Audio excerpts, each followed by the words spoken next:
The Associate Energy Minister, Shane Jones, is threatening to use regulatory tools to intervene in the electricity market and drive down prices for major energy users. Wholesale power prices have doubled in the past 3 weeks, in part because of New Zealand's hydro lake storage, which is about 57% of what it would normally be at this time of year.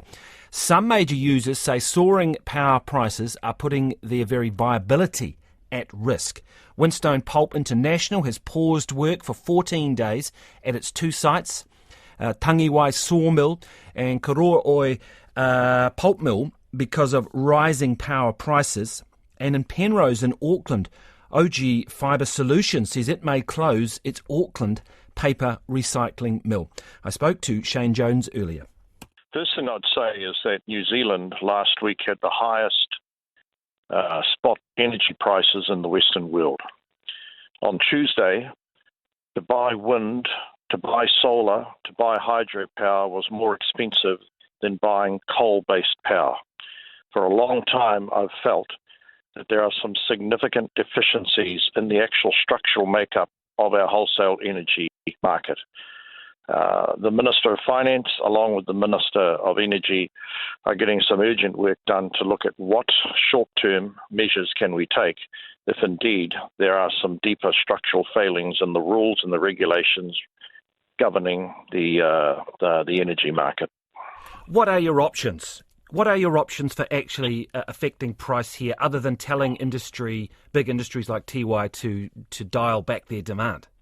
Well, a key feature of the New Zealand system has always been demand management, but there's nothing to stop the Crown from codifying a new set of rules, a new set of expectations under the EA, the Electricity Agency. Sadly, that organisation has proven to be a chocolate teapot in regulating the excessive behaviour of the Gentailers, who I feel are probably the most powerful economic institutions in New Zealand beyond the supermarkets and the Aussie banks. But you're part of the government and you're the major shareholder in 4 of these Gentailers with major dividends and profits.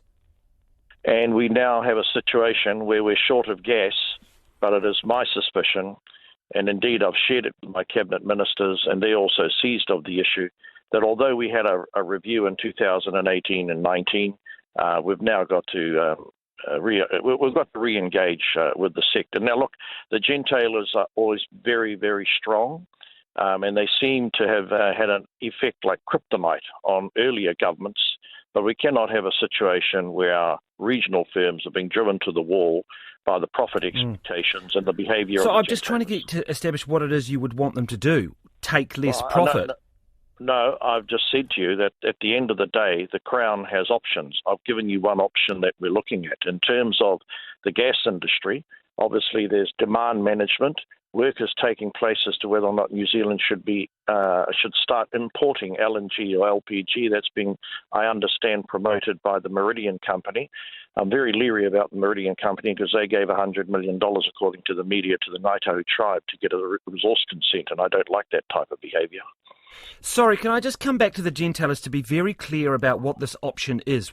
What are you suggesting with tighter regulation and a review? Are you suggesting that you would break them up, that you would force them to change their profit incentives? What exactly is it? The Gentailers no longer operate in New Zealand in a way that enhances competitiveness, number one. Number two, the Gentailers no longer operate in a vein that boosts or gives greater primacy to the national interest. Therefore, there are provisions under the existing electricity legislation that enables the Crown to use a code of conduct which has legal force to change their behaviour. That advice is being sought as we speak. And what is the behaviour that would change? I mean, I'm trying to get to what they are doing that you believe is wrong. What behaviour would have to change? Well, it's not what I believe is wrong. It's what's happening to New Zealand jobs. The argument is that that it's a dry year. They're trying to conserve water in the lakes. Therefore, they are using, obviously, fossil fuels, and that's a more expensive fuel, and that's what's driving up prices. So what options do they actually have? So is wind and solar more expensive than Indonesian coal? How did you work your mathematics out there? Well, at the moment, If the wind isn't blowing, then and the sun isn't shining, then obviously in winter they have to control potential risk of running out of power. So I'm trying to say, what option do they have other than to do that? Look, already I can hear the wheels of the corporate affairs division of the Gentailers spinning.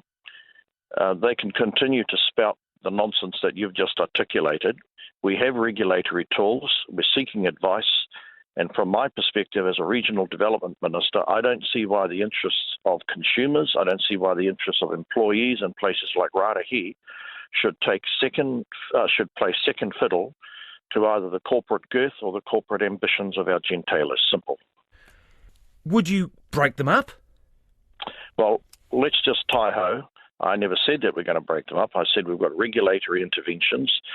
Sadly, the Electricity Authority historically has meant to have taken this role for reasons I don't fully understand. That world of alchemy has been basically left in a state of paralysis, and garden variety kiwis are facing inordinately larger costs. Now, part of the problem may be solved if we can boost the amount of gas that we find, either indigenous gas or indeed imported gas. But that decision must not be taken lightly, because once we hook up the New Zealand energy system to the global spot prices of LNG and LPG in the event we have a geopolitical meltdown in our part of the world, I wouldn't like to see New Zealand stuck in a Ukrainian situation.